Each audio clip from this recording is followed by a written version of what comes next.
The times, they are a-changing. The world's biggest bookstore is going to be closing up shop next month, as most people know. And we now know that what is going to take its place. Here's Tracy Tong with plans to turn the spot into a premier dining destination. Tracy. Well, that's right, Gord. The iconic downtown store used to be the go-to stop for book lovers craving the latest bestseller. But that prime location is transitioning from reads to eats. It will soon be the home to a new restaurant row.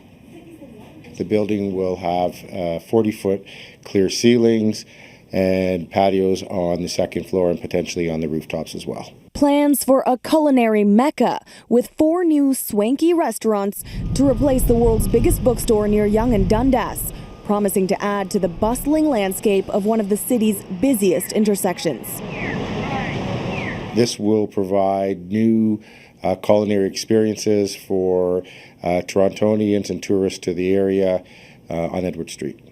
Always more restaurants, the better. It's so convenient. But the construction of this new development means the destruction of a Toronto landmark. The world's biggest bookstore will close its doors next month after 34 years on Edward Street.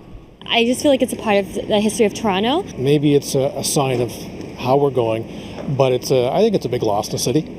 Well, a lot has changed in this area since 1959, when one of Toronto's oldest restaurants was established here on Elm Street, just one street north of the world's biggest bookstore. Just on this street alone, there are about a dozen restaurants, not to mention the slew of restaurants along Yonge Street. But some restaurant owners say they're welcoming the competition.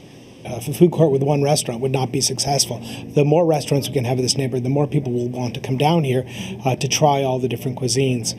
I'm not particularly worried about any competition. They might be worried, but I won't be. Would you like to see a bookstore there, or would you like to see 4 new restaurants? I would love to see the biggest bookstore stay there. The bookstore, because I go there frequently. Bookstore is always nice to have, I think, but things change. It's just inevitable. Will you test them out? I can't wait to go.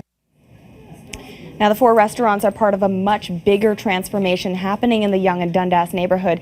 In the last month alone, both Nordstrom and Saks Fifth Avenue announced they'll be soon setting up shop in the Eaton Centre.